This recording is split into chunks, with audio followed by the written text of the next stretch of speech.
Hello, I'm Philip Brunelle, Artistic Director and founder of VocalEssence and organist choirmaster at Plymouth Congregational Church in Minneapolis.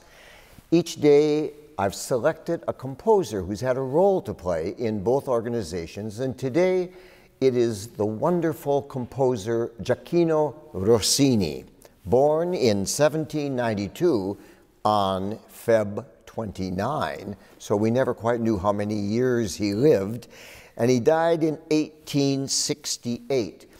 He was famed and beloved, and at his funeral in Paris at La Trinité, 4,000 people showed up for the funeral.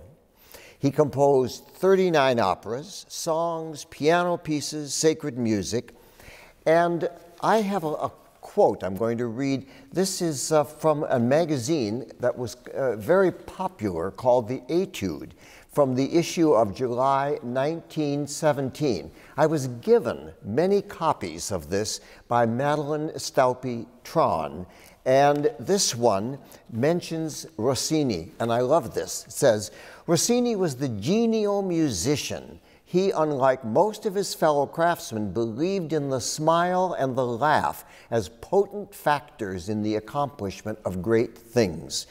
He was so genial that he finally developed into a voluptuary, and at the age of 37, he stopped working and devoted the rest of his life to living.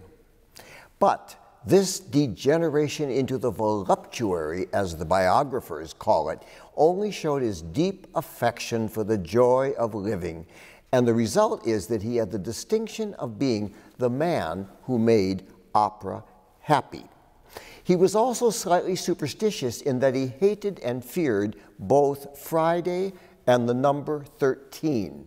He died on Friday, November 13, 1868.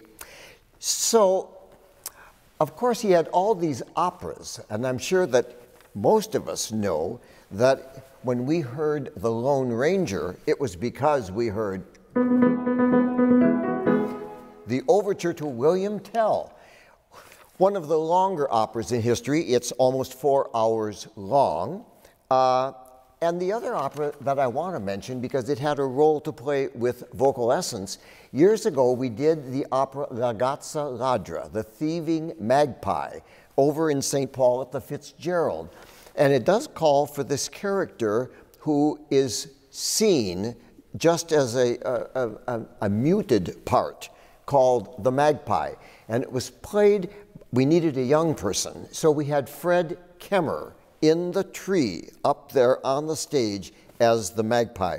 Well, there are also, of course, some very fun and wonderful songs, and I'm going to call on Maria Jetti and Claire Osowski to join me for a duet that is called the Buffo Duet. It's for two cats. Now, it is attributed to Rossini, but the fact is he didn't compose it. It was actually composed by Robert Lucas de Pearsall, who had a pseudonym that he used, and he wrote it based on themes that Rossini had written in his opera Otello. Here is the cat duet.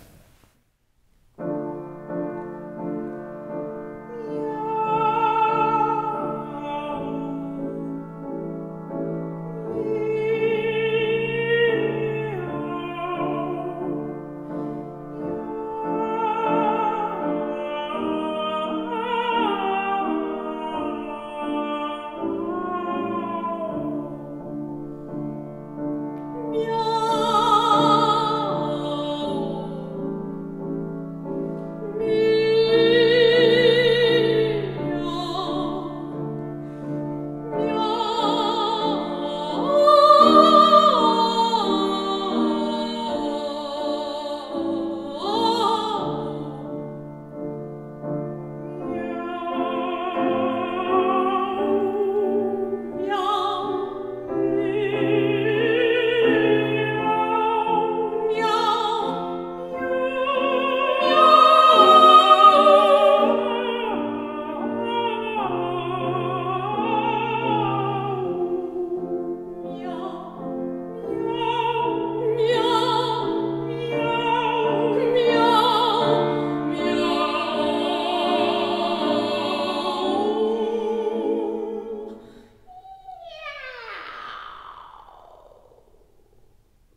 There we have the Cat Duet with Maria Jetti and Clara Osowski, music sort of by Rossini. And of course, after he wrote this, and after he wrote those 39 operas, he then, which was always one of the mystery to people, for the next 40 years, he didn't compose anything. And we wondered, why is that? No one really knows what caused him to stop composing, but then, near the end of his life, he decided to again start composing. And in 1864, he wrote a wonderful piece that was called Petite Messe Solennelle, Little Solemn Mass. It's a great piece for four soloists and for chorus, and also it needs a piano and a pump organ or harmonium. And I've done it several times, and it's a wonderful piece. Just to give you a little feeling of that, this is the beginning of one of the movements, the quoniam, so you get a sense of it.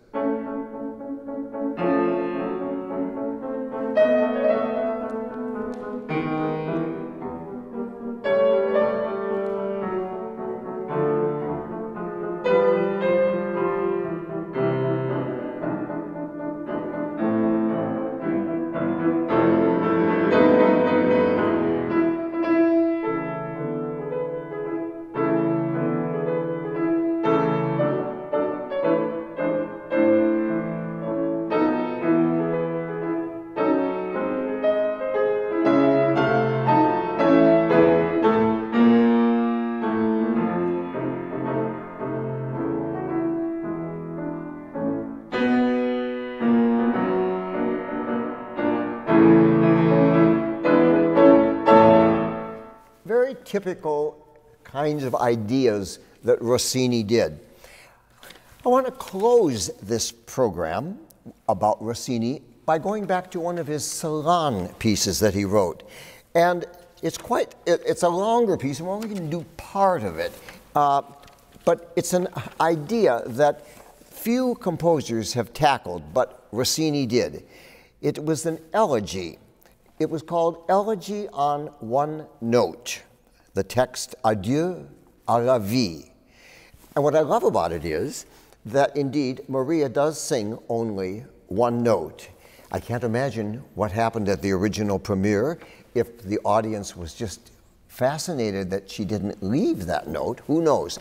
But what's also wonderful is there's this long introduction, and then suddenly in comes the soloist to begin singing Adieu. Music of Rossini.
Have a wonderful day. I had to do part of that piece.